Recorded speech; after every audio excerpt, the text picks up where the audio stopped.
Om Satyena Labhyastapasa Hi Sa Atma Samyagyanena Brahmacharyena Nityam Antaha Sharirehi Jyotirmayo Hi Shubhraha Yam Pashanti Yataiha Kshinadoshaha.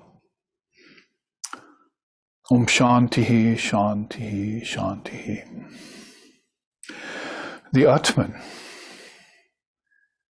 the indivisible self in all beings and all things, is realized by moderation, by knowledge, by austerities, and by veracity. All of these constantly cultivated. When mental impurities dissolve due to this practice, then the seer beholds it everywhere, existing in everything, even here in this very mind and body. May that Brahman protect us. May Brahman sustain us. May Brahman illumine our thinking consciousness. May we not find fault with each other, with the world, or with the teachings. And may what we study be a source of inspiration to us eternally. Om, peace, peace, peace. May peace be unto us, and may peace be unto all. Om, Hari Om, Hari Om, Hari Om Tat Sat.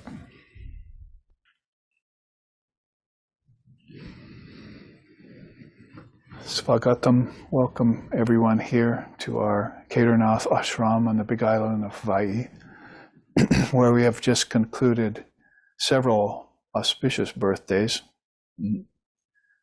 That is the two birthdays of Swami Vivekananda, solar on the 12th and lunar yesterday. And today we are heading toward Swami Brahmananda's birthday. Kalindi Fula Kamale Madhavena Kridarata Brahmananda Navastubhyam Sadguru Lokanayaka, considered to be the Sadguru of this age, or among the greatest of all teachers. Maybe his outer popularity got a little bit dimmed by all the light of Vivekananda, who traveled around the world, while Swami Brahmananda stayed home and just became the president of the Ramakrishna order, that's all. The first one.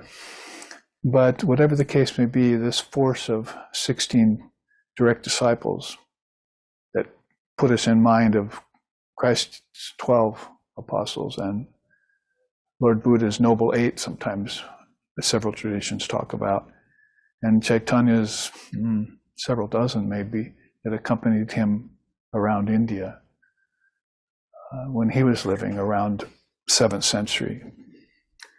These put us in mind of the noble teachings that Vedanta is so apt and able at transmitting to us through the vehicle of the Acharya, the Guru, the Rishi, the Yogi, the Yogini. And these great teachers have been there over the centuries and over the millennia in the case of India. And they live on in us and teach us from ages foregone. It's like back in the Treta and Dwapara Yugas, back in the Satya Yuga even. These great incarnations, that special word in India is avatar in Sanskrit, which has gotten a different turn nowadays in America with its popular movies and so forth. But the avatar means that being that descends. And when it says descend, it doesn't mean comes out of the skies, because below, it's not to the left, it's not to the right, it's not below us, it's within us. So descend means comes from these elevated, lofty levels of samadhi or awareness or pure consciousness, and takes on, as we have done, more and more density, till finally we find ourselves availed of 5 senses and amidst the realm of 5 objects, and all of those connected back to subtle elements and all those connected back to a fourfold mind. That's what we've been studying the last 2 weeks in the Samkhya Darshana, and led us on into then taking up yoga darshana, authentic yoga. We call it Raja or Patanjala or Ashtanga. Make sure it's got the 8 limbs attached to it if you want the full complement of what the father of yoga intended through that great word, yoga, or union with Brahman. Yoga, yes, is a practice, a superlative practice, but its title, yoga, is beyond practice. It speaks in terms of the inherent oneness of the apparently individualized soul that's manning body-mind mechanisms, as I just chanted. And certifies or assures us that that's one with the Supreme Brahman. So that's why, you might say right there, the answer to the question, why do you have 2 words for God or for reality, Atman and Brahman?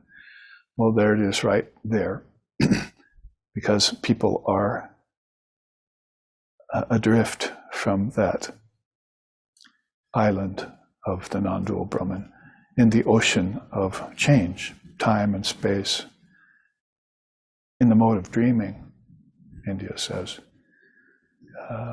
using the mind to project things, and then venturing out into what Sankhya calls the tattvas, manning these tattvas, like stepping stones across a river, I was saying last week, and then exploring like an octopus would explore with its 8 limbs, the bottom of the ocean around it. And it's got 1 eye, so it must be pretty concentrated. So hopefully all of these tattvas are connected to the 1 eye of wisdom, what Sri Krishna called Jnana Chakshu in the Gita, and what Jesus referred to when he said, I and my Father are one. No, that's a pun. When he referred to it when he said, if thine eye be single, thou shalt know the truth. So it's this truth of Atmagyan or Paramatma or Parabrahma that we refer to, and all these darshanas we're studying point us to, and that we've been studying over the last 2 Sundays. So this is the 3rd in a series of at least 4, if we don't continue it on, classes on how to qualify ourselves to understand what we've come to know as the ancient divine wisdom. Adi means original, or I would say timeless. And then Daiva means divine, and Vidya means wisdom, the opposite of avidya, ignorance. So Adi, Daiva, Vidya, I've even brought that out from hiding in the Samkhya yoga tradition and said this could be a mental posture you could assume. One of the things you tell yourself if you want to heal the rift of ignorance, this chasm that's somehow fallen between you and your beloved, between father and son, between mother and daughter, divine mother and divine daughter. And it'll heal that chasm to say, I know the original divine wisdom now. And as we were talking about Saturday at satsang, affirm that, confirm it, and then live in that as being fully assured in this truth, as if you heard it for the first time in this lifetime, and it all came rushing back to you like a tidal wave of mother power, Shakti power, and swept you away. See? Sharda Ramakrishna Name Bande Kechi Rebai, a beautiful song in Bengal, where they say, have you heard the sound of this great wave that's approaching, rushing towards us? The names of Sharda and Ramakrishna have become this huge tidal wave out of the ocean of consciousness and are ready to inundate everything. See, so everything means everything that's not Brahman is going to be washed away. So you might say that's one of the reasons why if we looked at the Samkhya system that Kapila back in those times wanted us to know that these 24 cosmic principles he listed were not the self. That got accented more in yoga, as we looked at last week, and it got really realized and stated in no uncertain terms in the Vedanta. So I want to pick up where we left off last time without a long preamble, because we went through Samkhya in yoga after seeing this chart and what some of the main facets are. I might come back to this again, only in a different form, so that we're getting the multi-dimensional flavor of Indian darshanas. Just notice the subtitle there, Accomplishments and Attainments in Indian Darshanas. There are 6 orthodox ones and several unorthodox ones, Jainism, Buddhism, so forth. The unorthodox doesn't mean lesser or inferior by any means. It just means that these classic ones were listed and known by, composed by certain rishis and seers in India, and everyone concurred with them and got on board with them, as I've often said, and then brought philosophy and religion together, if they were ever sundered in the first place. The contemporary Vedantists and Tantricists that are putting out the best of books, both Hindus and Caucasians, are waking up to that fact, or reiterating the fact that there was never a schism between religion and philosophy in the first place. They checked each other, and they were sacred, both of them. Sacred means they weren't used for making money only, or just to argue and debate, or to gain popularity. That wasn't the goal of Kapila and Patanjali and Vedavyas and others. We certainly saw that was true when Swami Vivekananda came to us in 1893, representing the best of Vedanta. And so that's why I'm saying that we looked at Samkhya and yoga on this new chart last week, and we want to pick it right back up, because these 2 darshanas are not that pronounced in the world today. You might say that they've rather disappeared, because the word yoga suggests something physical now, but yoga really means Raja or kingly, noble yoga. It's not the guna of Rajas we're talking about there, by the way, but it's this kingly or noble yoga that you undertake that has a second name called Ashtanga, means 8-limbed, and it's also the only darshan in India ever named after its founder, because its composer, because the rishis don't want to put their personality forward in what I was just saying, right? I said, you don't use it to make money or gain popularity or point attention to yourself. You want to help people. You want to help them out of darkness. Go thou from place to place and help them out of darkness, Maya's veils, as Vivekananda said in his Song of the Sannyasin. So there's a good example of, a rare example of how India so much loved the composer of the 8-limbed yoga that they named a system after it. So you can go and say yoga in India, and they think Patanjali or Patanjala. It's composed by Patanjali. Or you could say yoga in India, and they think Raja Yoga, one of the 4 great yogas that Krishna talked about in the Gita. Or you can say Ashtanga, and you'll know immediately that it's just not one limb, like some physical exercise and some breathing, but it's got 10 yamas and niyamas on one side, and the whole ability to refine the mind and cause it to quit vibrating in a negative way.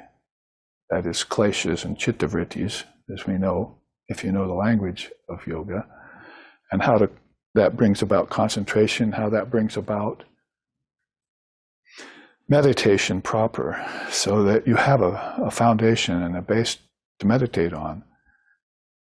And then samadhi happens naturally in that case. It dawns upon the mind in stages. That enlightenment. We were talking about that just the other day, what's the word for enlightenment? Or how do you define samadhi? It's very difficult to do that in just one word. But those two are really synonymous with one another, and you would have had to have come to realize that God is consciousness, or God is pure awareness. It's unmodified, it's unconditioned, it's formless, it's nameless, it's transcendent. There are a host of Sanskrit words which they will put towards Brahman, so that it doesn't have to end up to be indescribable. It just can't be known by words, and it can't be pontificated about with lots of words that get in the way and confuse the issue, which I hope not to do today either. But then, fortunately for me, I'm not trying to describe Brahman to you. I'm trying to describe those pathways that lead you to Brahman, so you can have the experience yourself. Based on the quote from the Upanishad, I started out with this Sunday, last Sunday, and the Sunday before. Om Satyena Labhyas Tapasa Hyesa Atma. You must have moderation of appetites. You must get higher knowledge. You must practice some austerities to strip off this age-old incrustation of ignorance that's gathered around the collective and individual minds of 7 billion people in the world. And you must have veracity and apply that. Then mental impurities that are keeping you from viewing your true self will disappear, will dissolve, and you'll see it just like that. So it's always there. You haven't fallen from it. You haven't fallen from grace. You've covered grace over. India thinks in terms of nirvana and samsara, not in terms of sin and redemption. So when something is unclear or gets veiled, oh, there must be a power behind that that's operating that. And I'm going to strip that power away. Where do I go? I go to the teacher. Why? Because the teacher will give me a path, a darshana to follow. And then I'll come to know my true nature again. And then I'll know what Brahman is without even having to say a word. So we looked at that from Samkhya to yoga in the last class with this new chart I put together, which should we read Swamiji's assertion again here about what he wants us to do. You must pay special attention to study, set about collecting everything that books beginning with the Rig Veda down to the most insignificant of Puranas and Tantras have got to say about creation and annihilation of the universe, about race, about heaven and hell, the soul, consciousness and intellect, sense organs, mukti, that's liberation, transmigration, that's reincarnation and karma, and such like things. No child's play would do. I want really scholarly work. I am strongly of the opinion that very few persons in any yuga, that's a long age of cycle of time, attain jnanam. And therefore we should go on striving and striving, and even unto death. So give away even one lifetime toward that path of realization of your true nature, and all the things that accompany that in terms of what you're going to have to renounce, what you have to give up, and what you have to distance yourself from. And in order to get a look at your true nature, along the way, you might want to take up one of these darshanas or paths and see what's not Brahman. He just named some of them right there. So if you were going to look into consciousness and intellect, you'd find it listed in the 24 cosmic principles under chitta and buddhi, right? Two of the fourfold mind. So if you take his advice and you go look at the Samkhya system, oh, there's what the scriptures and the rishis say about my mind. That's what happened to me when I was in early 20s. I wondered what mind was, what mind contained, all the way through my high school and into my college days. And then I found the Indian system, and there it is, the ego, where the will is, where my intellect is, and all the operations thereof, tucked inside my own fourfold mind. And from there on, everything that came out, things like birth and death, change, and all the things that he's mentioned here, how the universe got created and annihilated according to the Indian systems, you find out that you're looking at this from the standpoint of a birthless, deathless being, yourself. And that gives you distance from the way most other people think and the way most other religions are trying to ponder it, if they ponder it at all. And this is what the richness of Indian darshanas, why a series like this would come out and we'd name it, how do you get some attainment and some accomplishment? How do you qualify yourself in these great systems? So this ignorance just has no footing anymore in you. It'll just go away. One day I woke up, it was gone, utterly gone.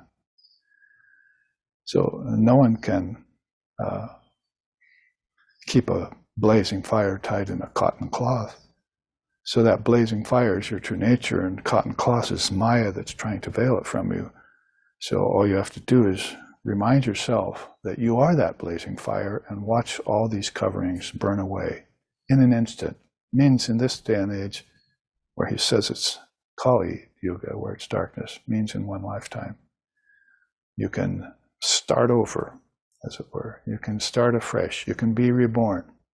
And we use that in a very special way in Vedanta. So his quote encourages us onward. So let's look how the third of these darshanas that was on this chart, listed on this chart under the qualification, in the first week we looked at it, how Vedanta proceeds under the process of time, because Samkhya was very early, Yoga came quite a bit later, and Vedanta a little later than that, as far as the founders are concerned. That's Kapila, Patanjali, and Vedavyas. And here we have Swami Vivekananda. We cannot fail to bring him into the picture, because he brought it and gave it to the whole world. Nobody else had done that. He brought it out of India and brought it to even America at the Parliament of Religions, so that we would know this ancient divine wisdom and use it to recall our divine nature. You can feel that in every utterance he makes and everything he writes in his letters and in the 4 yogas that he lectured about and they put out into books. So it's very important to bring this all current, which is what we're trying to do here. So let's see the few bullet points. I won't go back and reiterate the 10 bullet points that we already looked at. Look at your notes if you're keeping them, or check in with this series when it gets posted. Under Vedanta then, which is this Neo-Vedanta that Swami Vivekananda has brought, it accents the truth concerning the divine and perfect nature of the soul of mankind. That's that special word, Atman. Only Atman abides. So Vedanta wants to put the accent on the truth so that we will know it. It figures we already got the list of everything from Kapila. We got the practice of how to use the list from Patanjali. Now it's time that we just confirm that our inner nature is perfect and divine. See if I'm getting ahead of myself here. Focuses the mind and intellect of the aspirant on non-dual truth, as stated in the Upanishads. Yes, so that's what we want to use these divine scriptures for. The Prasthanatrayam, I was mentioning it at Satsang and God Blogs Saturday and Sunday. There's 3 great scriptures, and added in the Gospel of Sri Ramakrishna, so that until we understand the Brahma Sutras, we have this great source of the Gospel of Sri Ramakrishna to stand in the Prasthanatrayam, everything you need to know about this great Sat-darshana, this great Sanatana Dharma of India. As you see, basically all of this, you find it in the Gospel of Sri Ramakrishna, And it's just that most people don't know the source of what any particular thing they're hearing. They can't like hear about the 5 kleshas and then trace that back to yoga. Or they can't hear about the sadhana chatushtaya that was mentioned by the Great Soul, and then trace it back to Vedanta. So this is how you would qualify yourself. Where these great utterances of Sri Ramakrishna are coming from, and connect them back to them, and then use these systems to remind yourself of your divine nature. So those 2 things come right off the bat. If you want to put it in Swamiji's own words, liable of liable, it's the greatest sin to call another a sinner. The self of mankind is divine, is perfect, not imperfect. Divine, not sinful. So that would be one of the first things that you would perk up to hear, that would give you confidence again, or a confidence that won't be shaken like some premature or immature declarations from a dualistic religion might want to shake your faith. You see, if you were called a sinner, then you might begin to believe this falsehood about yourself when your nature is divine. What better way, if you are sinning, to give up sinning than to find out about your divine nature, rather than water the weeds in the mind, the garden of the mind, water the flowers. The third point here affirms the presence of reality called Brahman as the essence of existence. Swarupa. See, the Swarupa, we were talking about that yesterday also at satsang. Now, it's too bad we had to break last week, because as we were going along with the bullet points of Samkhya and yoga, we were being given practice that's very valuable, laws of practice, rules of practice, and so forth, and principles. We come to the Vedanta bullet points, and all we're giving is these statements of truth. So I've often said that before, Vedanta is just a statement of truth. Yoga will give you the practice to try and realize that truth, if it's not clear to you when you hear it. But in the old days, in the ancient times, you could whisper this in the ear of a qualified student, and they would go into samadhi. And there was on record in the Upanishads instances of that in great beings and their students, guru-shishya relationships. And so it takes now a whispering in the ear, more like shouting or through a megaphone or something, to try and get people to wake up and even consider that this might be the truth, that their self is divine and not sinful, and that Brahman is all that is. Brahman Satya. Brahman's the only truth. Jagat, the world, is mithya, false. So they'll make some very straightforward declarations about this, and Vedanta's the best of all non-dual systems that can go straight to the heart of that and cut away everything that's superfluous. Cut it away, like wind blowing away the clouds from the sun. Finally, asserts the unity of Atman and Brahman and its transcendence of its own Maya. So one of the problems, according to some schools, about the Vedanta was that Maya seemed to be real to them, and it has a source somewhere. They were trying to apply a source to Maya, a beginning and a middle and the end. Well, religions made that mistake about the Almighty Father, or about Allah, about Brahman, and so forth, is that they thought maybe it had a birth, has a death like we do. It transforms and goes through changes like we do, but it's nothing like we at all. It's like I.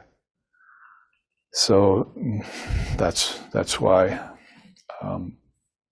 you would listen to the Vedanta with that special mindset of the perfection of your being, and you wouldn't fall under the false assumption or the misconception that these half-truths or these falsities are to be taken literally.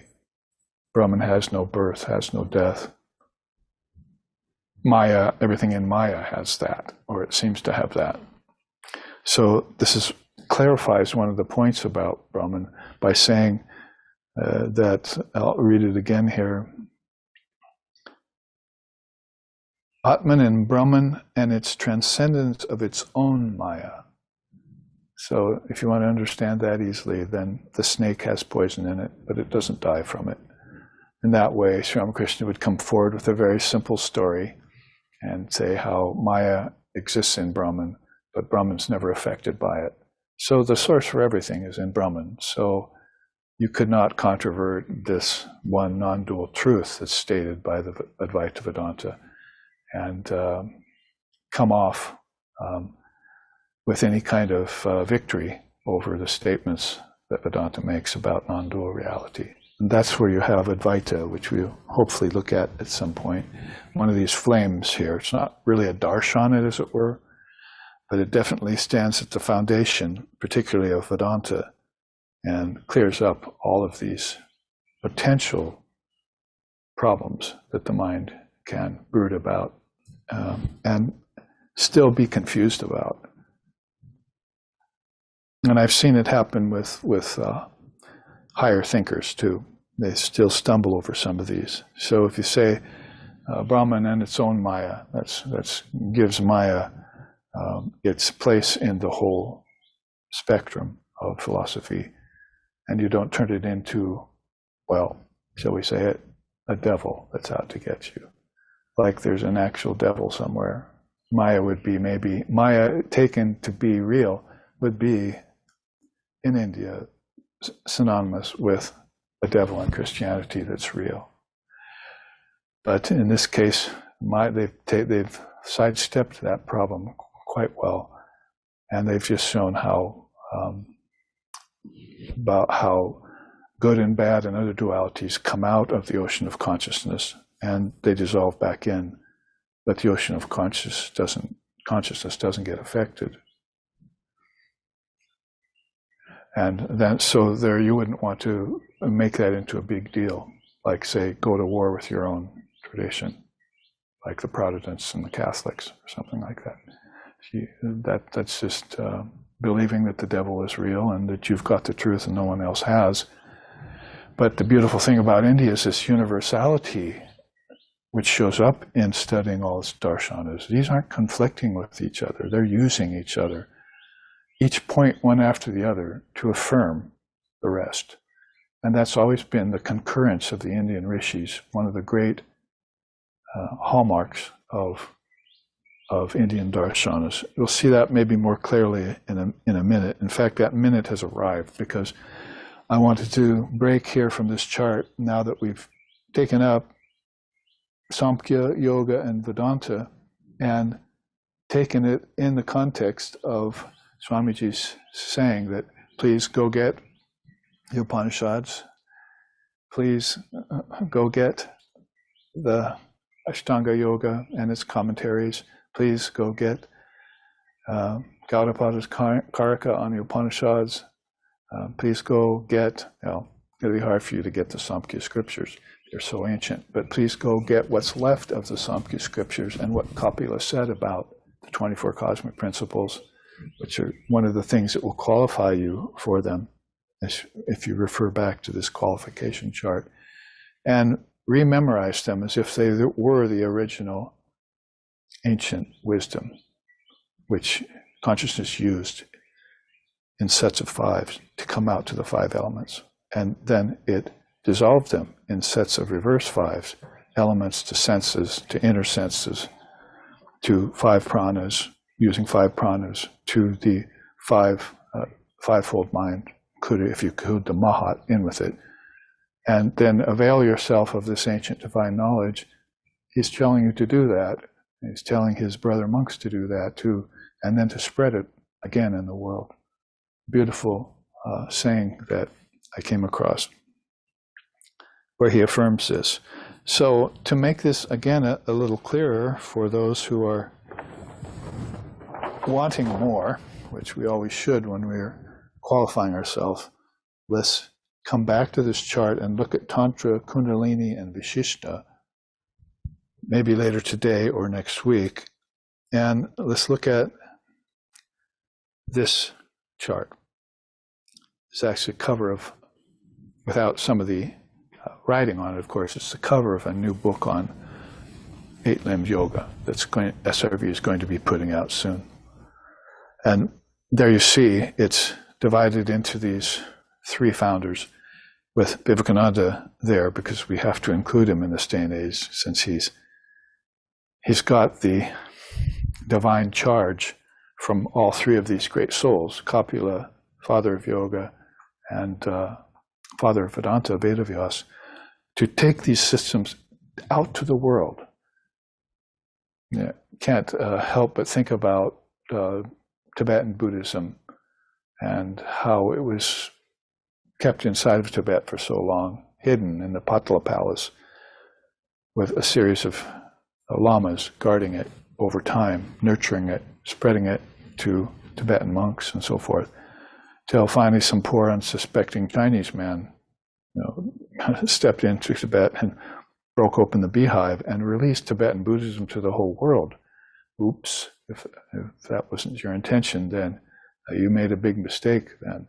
But for the rest of it, thank you very much for releasing these great teachings of Tibet to the rest of the world. If you look at that in recent history right now, I mean, the West got more excited about political matters than they did about the actual truth getting released. So that shows where we are. But we really should be all up in arms and excited about protecting and spreading this truth that was released by great souls who then finally came here. They didn't come here asking for political support. They came here asking for you to take the Dharma. Kali Rinpoche, the Karmapa, Dalai Lama, and other great souls. They were on the scene with the Dharma. Here's our chance to spread it to the world so that this kind of violence will never happen again. So think about that in recent history and look back then on this chart and how we're tracing ourselves all the way back to Lord Kapila, where I found a kind of likeness for him, and how these marched out, like Vivekananda is asking us to do, through his teachings into the age of yoga, through the great rishis and avatars, then into the age of Vedanta and Vedavyas, right into the hands of the avatar's messenger, Swami Vivekananda. And now we're sitting here, availing ourselves of these, and hopefully are doing so seriously, wide awake, and able to drink this in and remake ourselves, cut ourselves in the image, if we want to use that saying. So here's another saying at the top of this chart by Swamiji. On planes physical, ethical, and spiritual, and ever-broadening generalization leading up to a concept of unity eternal is in the air. And this being so, all the movements of the time may be taken to represent, knowingly or unknowingly, the noblest philosophy of the unity of man ever had, the Advaita Vedanta. In America and England, hundreds are struggling at the present moment. In India, dualistic formulae are already on the wane. The Advaita alone holds the field in force. So what Swamiji wanted, see, there were many mats and missions established in a very new and fresh way in the Ramakrishna order, but he also had Mayavati in the Himalayas, where he named that the Advaita Ashrama, and that's been putting out a lot of these non-dual scriptures and stotrams and various things for people to consider. The revealed scriptures, sometimes they're called, and so that we can get a very deep idea, drink from the wellspring of non-duality, which isn't available throughout time in many other religions, except in the sense of a few sayings, like I and my Father are one. We have to go deeper than that to realize this great philosophy called Advaita. So what did Copula do for that? He presented the 24 cosmic principles. He specified the 3 gunas. He traced the path of involution so that the soul was not stuck outside in matter, but could then give up matter, which means non-attachment to possessions, non-attachment to wealth, non-attachment to ego. That's giving up possessions which aren't real, based on knowing that there's something within you that's ultimately real, called Atman in this case, or in that day, Purusha it was called. Krishna mentions Purusha in the Gita quite a bit. He also mentions Atman. So he traced the path of involution. So this is why you could say, why did you do that list? Why did you collect that list of 5s, 24 things, with the Mahat 25? And then you're curious about that. But if you put right away to trace the path of involution for you, because you came out all the way out here and maybe you forgot some of the steps of how you got here. And so you said, who am I? Or you said, where have I come from? Or you said, what am I? Or when did I arrive? And when shall I leave?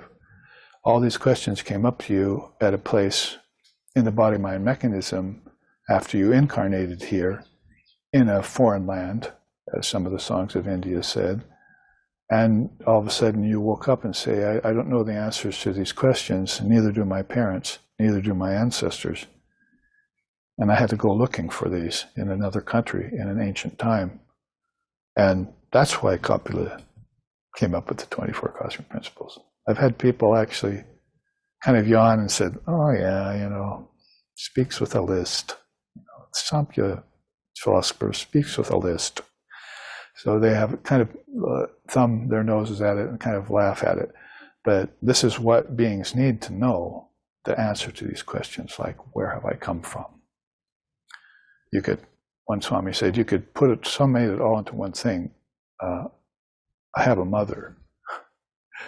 That's why Sri Sharda Devi said that to us. Wherever you go, whatever you do here in this world, just always remember and say to yourself, I have a mother. So she's the mother of these tattvas. This is her system that she gave to Lord Copula, so that Lord Copula could spread it broadcast in his time.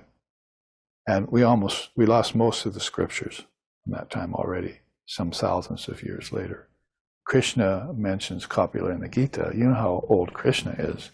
So if he mentions that of all sages, I am Copula, then Copula must have been before Krishna. Figure it out.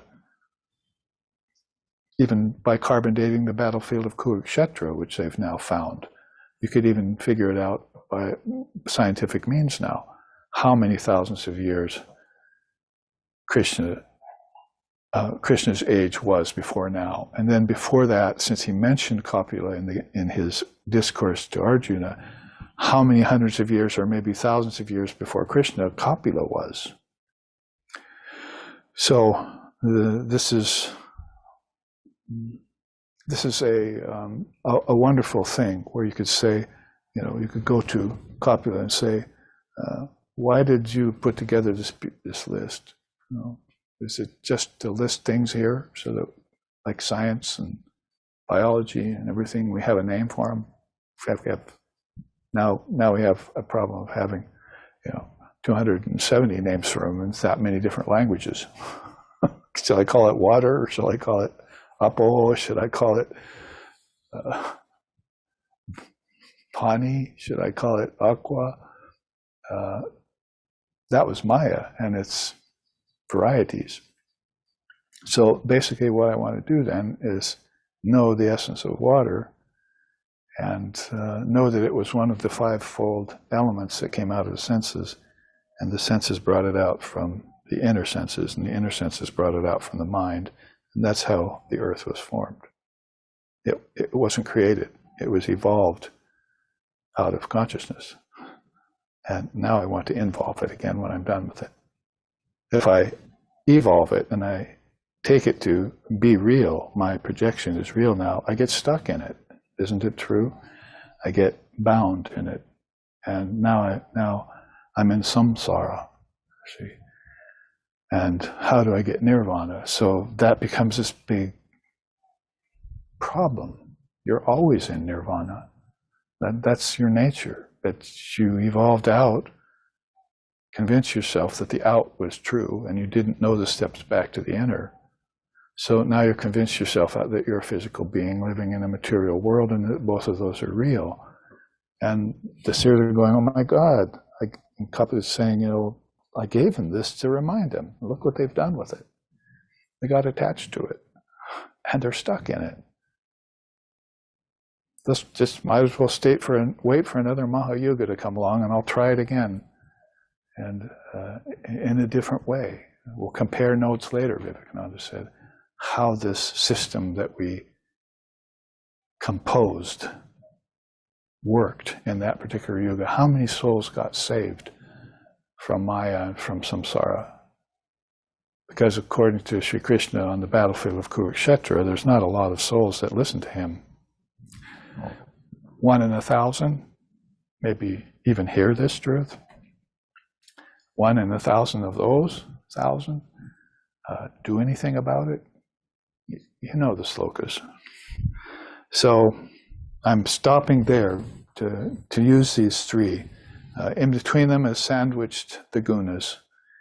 This is like that's what ails you basically. The gunas came out to help you fashion these worlds.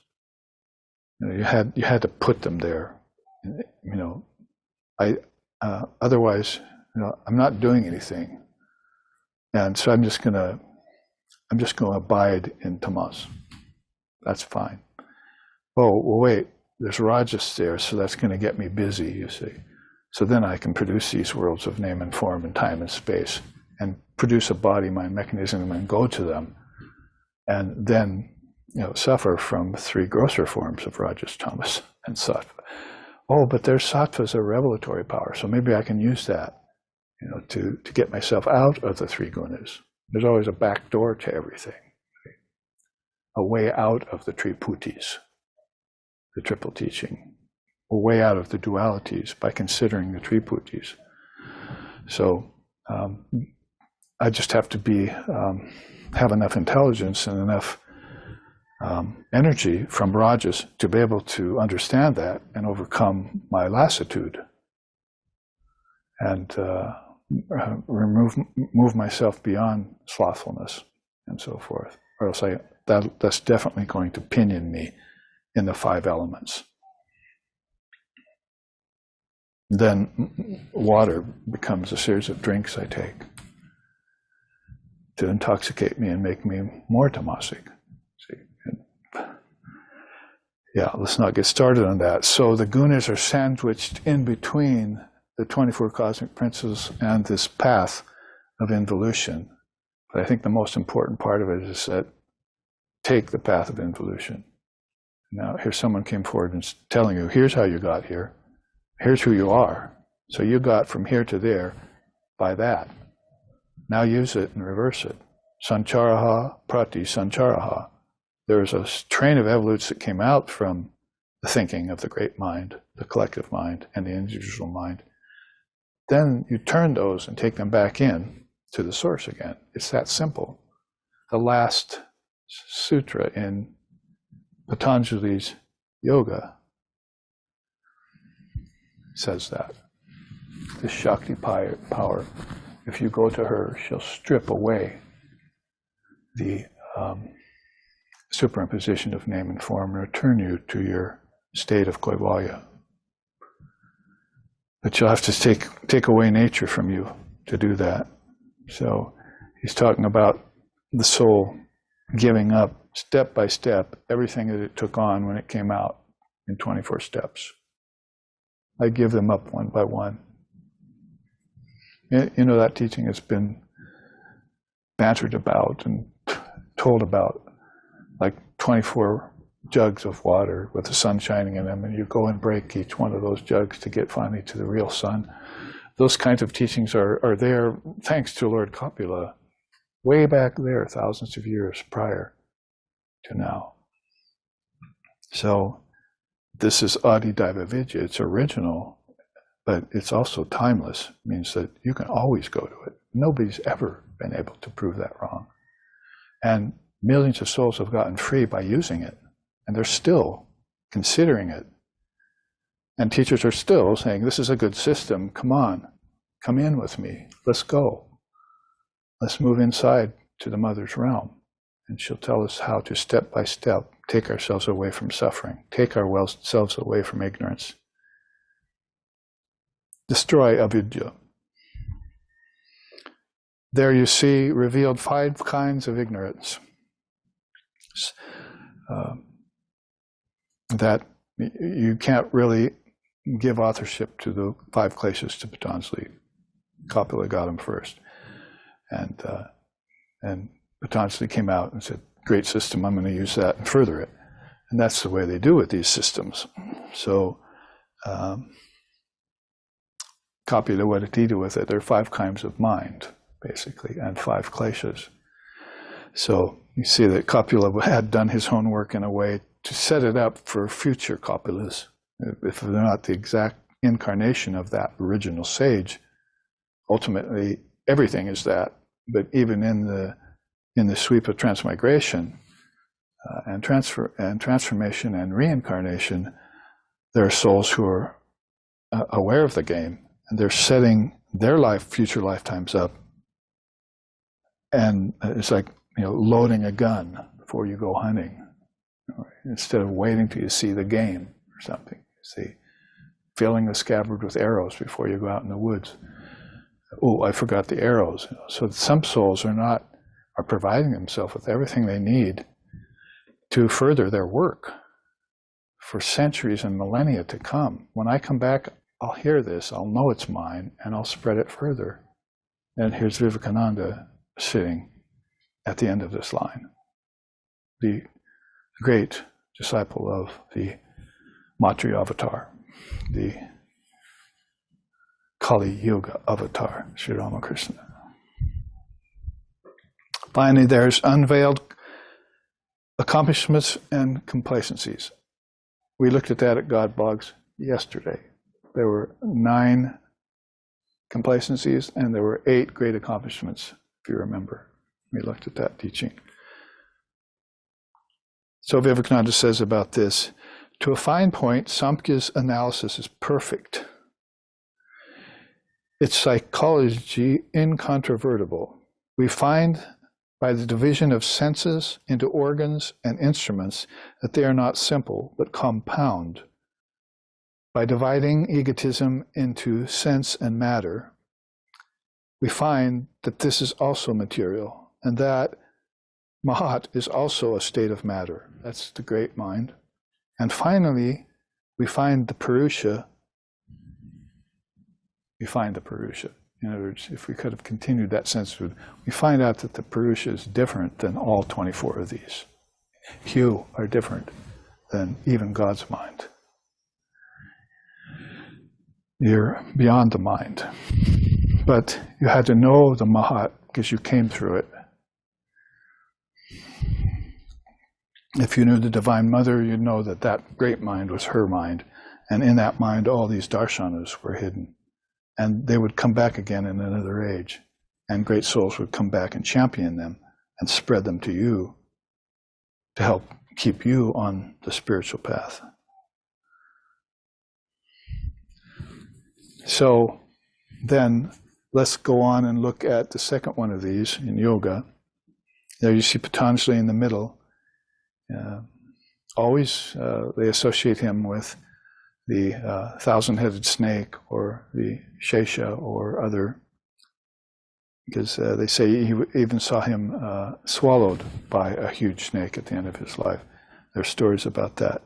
But it really is like this hidden Kundalini teaching, yoga. That's why yoga and Tantra go so well together and have appeared in so many forms around the world, to help waken up this primordial power that's caught at the base of the spine. It means it's caught out here in the exterior. And yoga is meant to free that and bring it up in.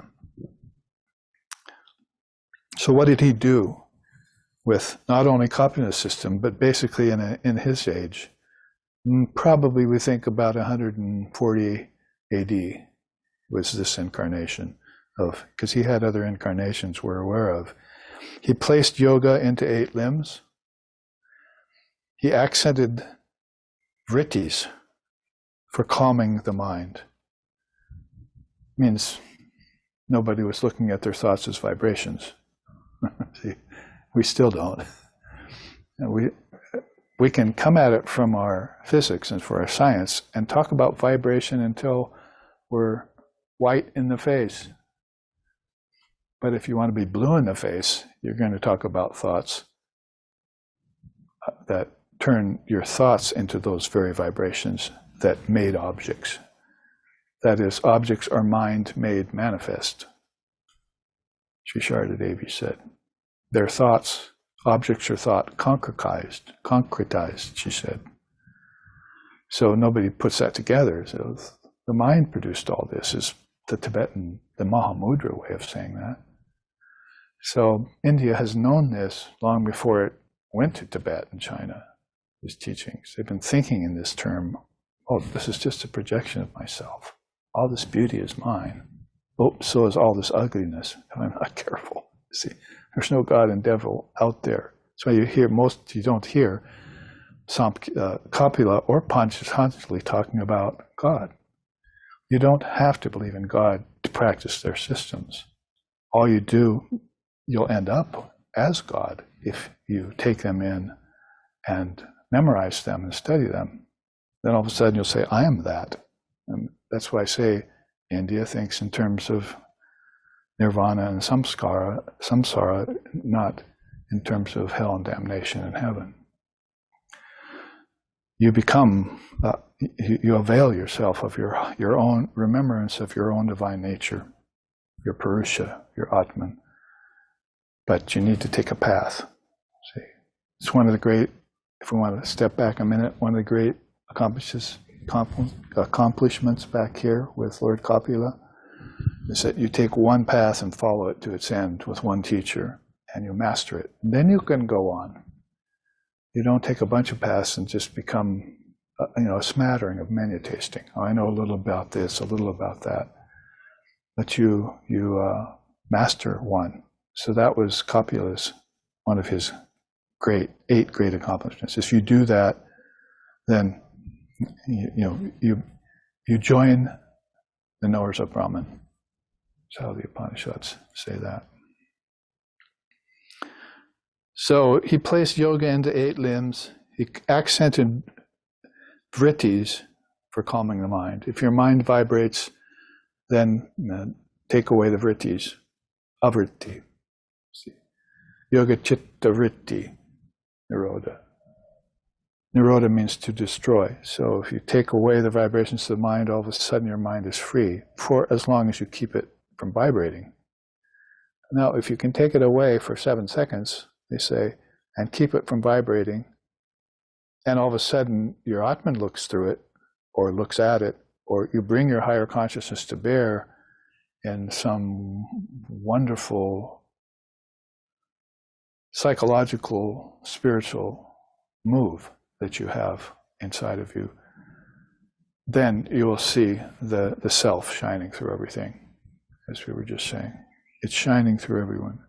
It's the light in everything. Otherwise, you may have a problem otherwise, like to say,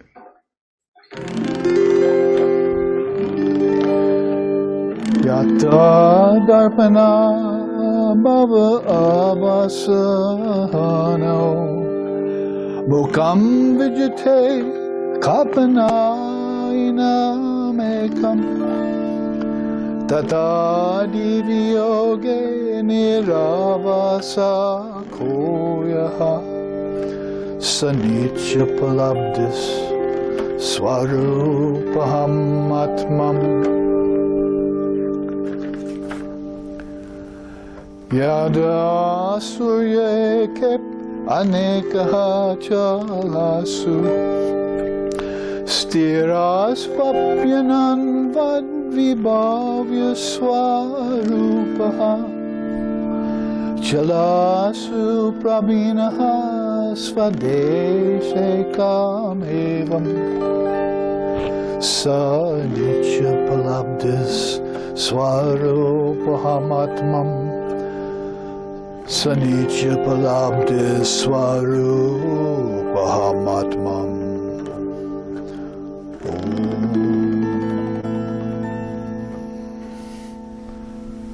As one of Shankara's, if it wasn't Shankara himself, student said about this very point we just came apart, just remove the reflective surface. That's the vrittis of the mind, you see. And then the forms will disappear. Okay, class over. That's what you do this week. And then next week, come back and see how you fared. See? Just remove the reflective surface. That's the mind, reflecting things through the senses. This is the conclusion. Then the forms will disappear. And if they disappear, you can't be attached to them anymore, right? If they're not there, there goes the attraction and the attachment. At least for as long as you keep that up. And he goes on, what remains is the formless essence, the objectless reality. There are no objects in it. You just made sure of that because you connected them to the vibrations of the mind. So when you took the vibrations of vritti away from the mind, they disappeared. But careful now, because these forms still exist as thoughts in your mind. So that's why there's another level of samadhi to this. There's the outer level of basic samadhi, and there's the inner level of basic samadhi. And these are all teachings of Patanjali. It tells you about that. Like this, when the external mind is stilled and focused on reality, what is left is oneness. And that's my eternal abode, by the way. It's my true existence. And then he makes that pronouncement. One transcendent sun becomes many, reflected in the ripples of a lake. Like those water pots reflecting 24 suns, right? One indivisible being appears multiple. It seems to animate many bodies. So here's our problem, our confusion. Not only with God, but with non-God. Not only with Atman, but with Anatman. We get confused because if we say God's in everything, it has to be in all these beings, and some of them aren't reflecting God, then we get confused philosophically. Or if we say God's not in existence, then none of these things become divine. Not even seers become divine to you. So one indivisible being appears multiple, animating many bodies. But relativity never fails to divide it. But relativity ever fails to divide it.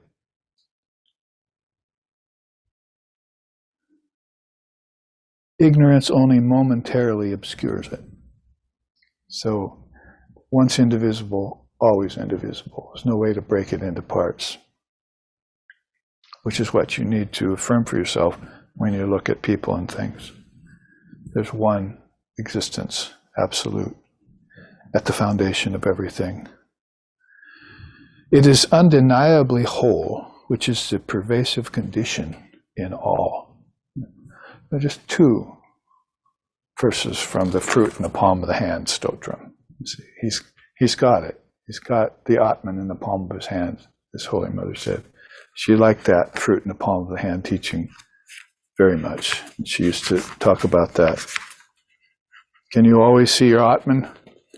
She said, how's that possible with all of this work to do? But I can take it out from my wearing cloth anytime I want and look at it and then cover it back up and put it back in, like you would do a fruit in the palm of your hand. Put it back in your cloth. This is one of her sayings that she told someone in response to their question about, can you always see the Atman here, Mother? How is that possible, my dear? There's all this work to do. So if you're one-pointed, wouldn't you concentrate one-pointedly on Brahman when you want to see Brahman? And on work, you're going to have to concentrate one-pointedly on your work and somehow not forget that Brahman is actionless. Is it a razor's edge path or isn't it? As the Upanishads say. Anyway, they will put it into stotrams and into other kinds of vibration. As you just heard a different kind of vibration, accompanied by music in this case. Patanjali also classified the different samadhis, gross and subtle. So savitarka and nirvitarka varieties of objects.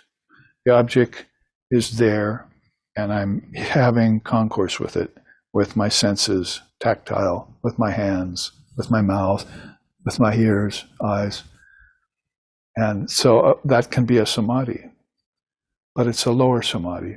When you want to meditate, you want to take those thoughts, those objects, back to their source, which are thoughts. And that would be the nirvitarka version of that samadhi. You divest yourself of having to consider gross objects. You'll find that's a relief. But then you still have these subtle thoughts back there. So there are higher samadhis. So I'm not going to go into a yoga class here about it. We have done that before on retreats.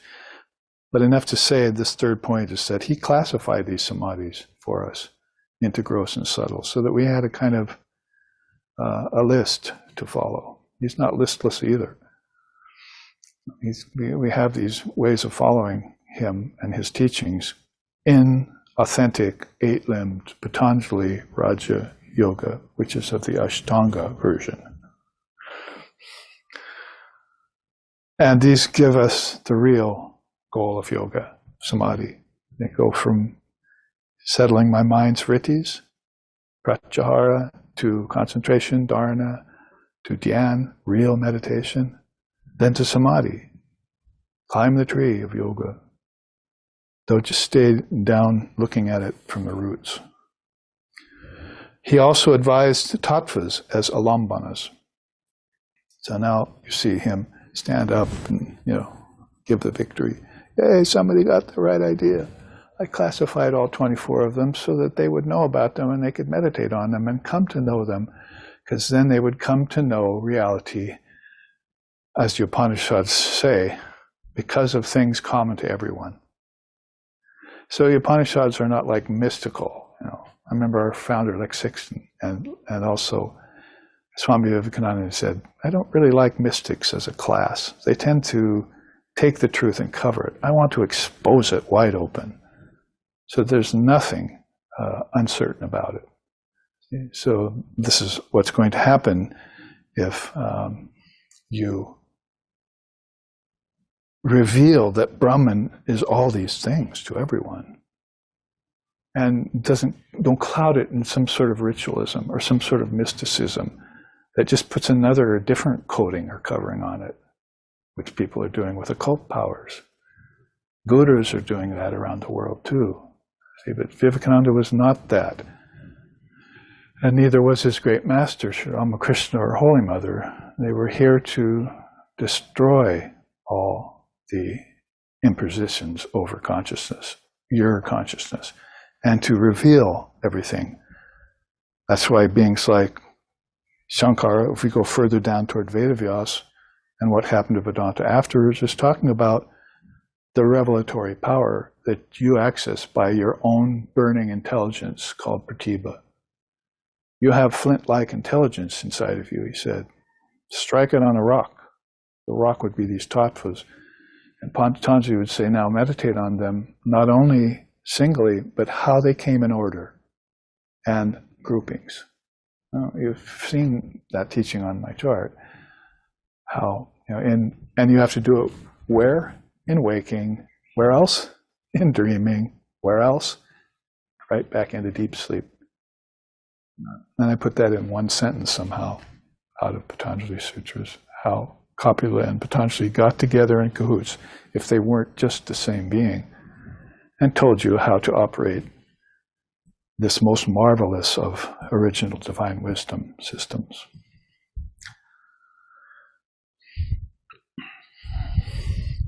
So he advised tattvas as a lambana. What does a lambana mean? A station to meditate upon. And I would float around in some sort of dizzy height, in my meditations for 20 years. What good is that doing me or anybody? I never got enlightenment from it. Came out of some sort of daze and found I drooled all over my holy cloth. What good does that do anything, working up a froth about the lips? See all of this as Brahman via those very systems which are best geared towards helping you do that. After you see through all this superfluous stuff that shouldn't have been there in the first place. And there you're describing a Swami Vivekananda, a raised sword that came into the world, Sri Ramakrishna called him. A fire, with the fire of yoga that burnt away everything immediately. He didn't wait for it to burn away. He used that truth to get rid of it. And he tried to get you to do the same. Patanjali also condensed obstacles, distractions to yoga. So what, did I say Patanjali? I think I did, but Patanjali did that, but I was going to say Copula listed those for him in things like distractions and so forth. There were 9 when Copula did it, 9 complacencies, right? Well, what's the teaching in yoga? 9 antarayas, the 9 obstacles to yoga. So he recondensed these into a system of obstacles for his particular age, for the people that were alive at that time. And it might as well be continuing on now, because Shankara then, we're not, this last incarnation, maybe Vivekananda was Shankara, but this is how Vedanta got passed on from Vedavyas to the coming seers, Gaudapada, Govindapada, Shankara, Vivekananda, see. In a line of ascension or descension, depending on whether you're involving or evolving in that direction. So condensed all the obstacles so you know and can get rid of them. He refined the dynamics of perception. And he could start you with your senses. Better to start with the mind, but a lot of people can't jump there. Start with your senses, and we'll show you how this works, how the senses behold the objects, what happens when they behold the objects, what are the risks, and also what are the advantages of seeing the objects as they connect to one another, like the 5 elements. How ether, out of that came air, out of those 2 came fire, out of those 3 came water, out of those 4 came earth. There you have it. That's the dynamics of perception for that particular subject. Take that in, memorize it, and then go on and meditate on other things as alambanas. He cited types of mind and methods of mastery. 5 types of mind, 7 methods of mastery. Shall I tell you them? Because they're lodged in my memory. We take them up at retreats and so forth. 5 types of mind, 7 levels of mastery. He put these together for us in our yogic practice so that it can become fruitful, that we wouldn't start practicing yoga and say, oh, I'm not clear about that. Just look, there it is. He's telling you the clarity. Okay, go back to your path, apply it, and get free. And you move in that way. It's inward ascension. Composed a definitive Kriya Yoga. I said before that other people have come along and used that title and turned it into some sort of a confusing array of physical nerve endings and channels, and some breathing that you put with it. That's not very Vedic or Tantric. It's more like Hatha breathing. So I've said that when Patanjali first came up with the Kriya Yoga, he put together study of the scriptures with austerity, with devotion to God. Because those were 3 of 10 of his own system of yamas and niyamas. He looked at the yamas and niyamas, limbs 1 and 2 of yoga, of the Ashtanga yoga, by the way. How can I condense those further for the students? How about that?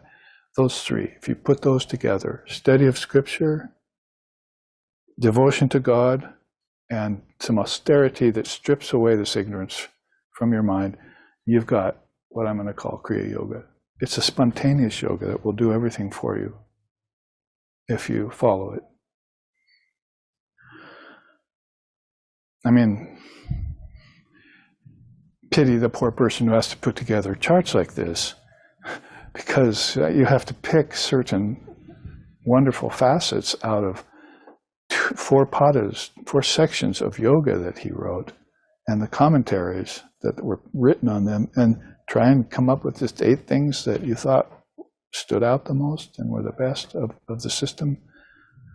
So this could go on and on, for several flips of a page.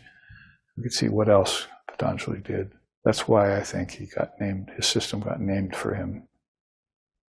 The only one we know that happened to is that he's just that much revered by the Indian race. We may have time, because this was the go-to from the middle of this chart. I hope you're following me as I'm charting the scriptures for you through the weeks, months, and years of your lives. We took half of this, Samkhya, Yoga, and Vedanta, and we've taken it over into the contributions. These were the points that were best gleaned from your qualification on them. This is what you want to know to conclude, at least mostly or in part. But now we're talking about the beings themselves and how they contributed these things to the system, to the world, really. Talk about your kokua in a way, as they talk about this great gift that you're giving out of the goodness of your heart. India had that in spades, as they say. So let's go to Vedavyas's Vedanta. Maybe we still are all the time on the edge of trying to bring up Advaita Vedanta and speak something about it. But this is good, because this is also qualification that these systems should take you towards non-dual samadhi. Patanjali himself was very big on that. From the sampragyata samadhis, which are seated samadhis, seated with knowledge of objects, seated with knowledge of lower self, seated with knowledge of bliss. From that, he wants you to go to asampragyata samadhi. So just like Vedavyas here, we're about to look at, he talked about nirvikalpa and savikalpa. So he took the cue probably from Patanjali, who was talking about asampragyata and sampragyata, unseated and seated samadhis. That is, seated samadhis of which there are several, unseated samadhi of which there's one.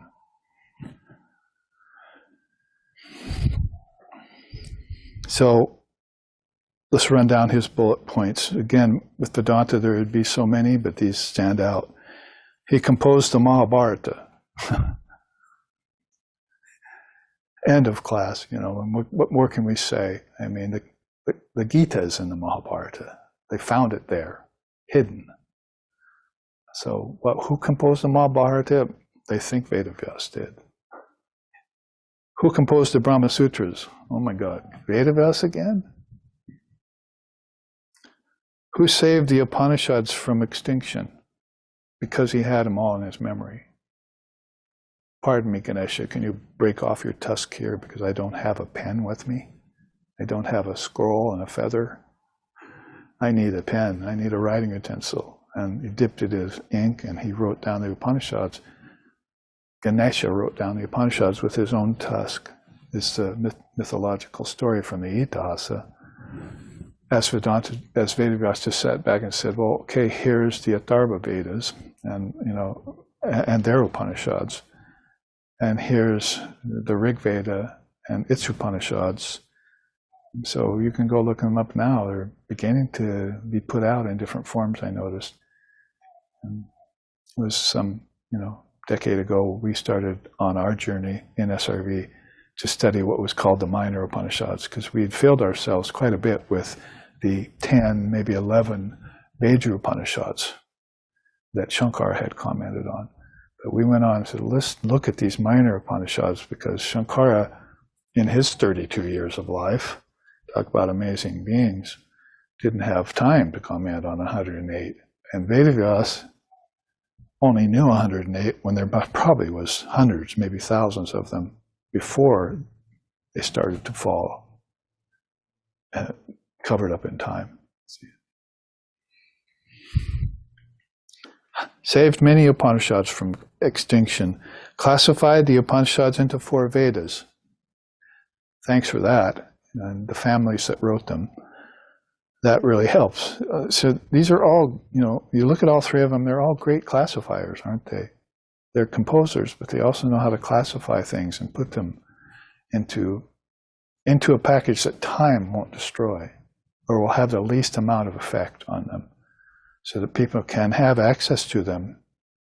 It's one of the padas of Shaivism, is that you make sure that people have access to this wisdom. That's one of the great causes for you spending your life on earth, is to make sure people in the future will have access to these great scriptures. He formulated the 18 Puranas. We want to go on towards that which saves, Puranas, for more ordinary people who weren't so philosophically inclined. What did we just read up here? Go and look into the Rig Veda, and also into the most insignificant of Puranas and Tantras, and see what they have to say see what their opinion is about creation and destruction, about consciousness, about transmigration, about this and that. And read that, because that's reminding yourself of the eternal divine wisdom that is within you. Kingdom of heaven is within you. All knowledge lies within you, Patanjali said. And the 7 laws of yoga is one of those. All knowledge lies within you. So you can go out and look for it. But if you go out and look for it, just know that things are reminding you of its existence in you. You're not discovering anything new. That's an ego move. If you go out and you come in contact, samadhi, with an object in a higher state of mind, and you say, I'm familiar with that because it's in me. See, you wouldn't be attracted to it whatsoever if it wasn't in you. And it's the same with negative qualities too. You wouldn't have anger and lust and all of that if it wasn't somehow lodged within you, because you're angry about something and the person standing next to you is not at all angry about that. So isn't it obvious that there's some things in there that have to be neutralized? And then some things you have to avail yourself of so that you can neutralize them. He composed the Srimad Bhagavatam. I mean, you come down to Vedavyas, the work has been done already in a sense, right? Kapila, Patanjali, the early listing of tattvas into the practice of it and how to realize it, then throw it into Vedavyas's lap, or his age. And he's just going to write it all down for you. And, who else has been able to do that in such a great extent? Finally, he did commentary on this guy's system. One of the most beautiful things we have is Vedavyasa's commentary on Patanjali's yoga. That's the kind of thing that drives philosophical minds into bliss, just to even think that happened with such a wide spread of centuries between them.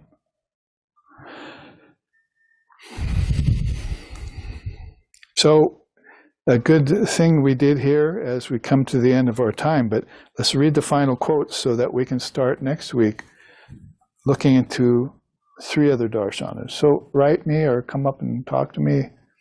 Tell me if you got more qualified or more aware of these 3, because I surprised you. I said, we're going to do, 6, or we're going to do 7, based upon this chart that you've seen before. It's in Footfall's book, and you've seen it at retreat several times and at seminars. And then you see the method to my madness now, is that what we're doing here is to pull out these 3 great darshanas that are so easy to connect and follow with the 3 great beings who might as well be one. And now we're going to take a look towards the tantric side of things next week. That is Tantra itself, Kundalini Yoga system, and Vashishta's version, which I'm calling here Vedanta before it was named Vedanta.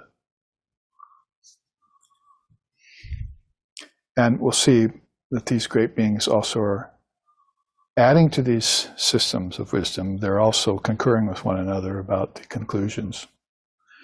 So the last quote here on the previous chart is, the Samkhya rightly says that the Purusha and Prakriti are uncreate and omnipresent. But of this, Purusha is of an infinite number.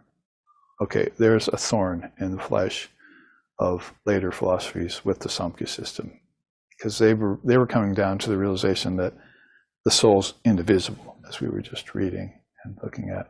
I don't personally think that it was Kapila's intention to say that there were many Purusas in that sense.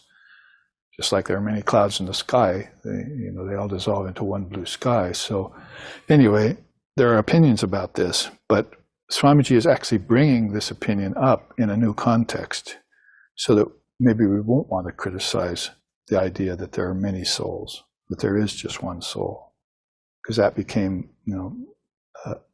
a possible dissension between the schools. So we shall have to controvert this last proposition and find a better solution. Our first objection is, how can there be 2 infinites? Sankhya, then, is not a perfect generalization. We shall have to see how Vedanta gropes all of these difficulties to reach a perfect solution. And yet all the glory really belongs to the Sankhya. In other words, it is easy to give a finishing touch to a building when it is already constructed. So Sankhya did the original Adi Divine Wisdom, he's saying. Other systems came along and then added these little tiny refinements to the building. One of them being, we found out that Kapila said that there were many Purushas, but we're going to controvert that. There's only one. We know that now. So it's an interesting example of how beings can look into each other's systems and add to them and maybe improve them, if for nothing else than phases of time and groups of people.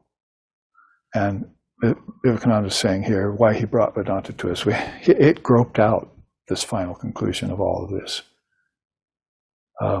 You didn't really hear Father of Yoga talking about that. Yoga to him was just unity. So it was a finally accepted fact or principle that was true.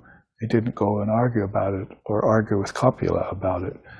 So it's the development of Vedanta then that they return to this conclusion of innate oneness, intrinsic oneness, the inseparable nature of consciousness. And that was left to Swami Vivekananda to communicate to us, which we will look at next week when we take up more of this.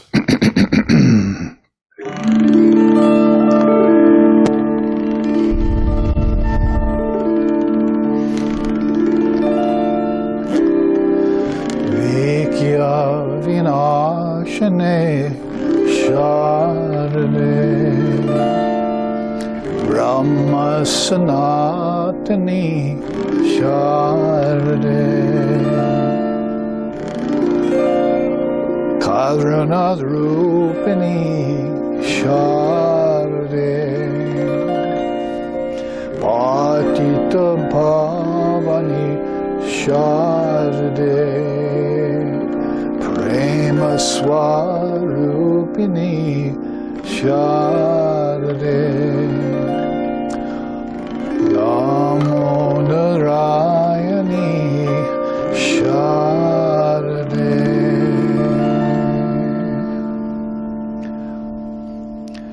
Narendra Shashave Narendra Yovane Narendra Kridane Narendra Shikshane Narendra Palane Narendra Harpane Viveka Nandate Prabhate Pranjali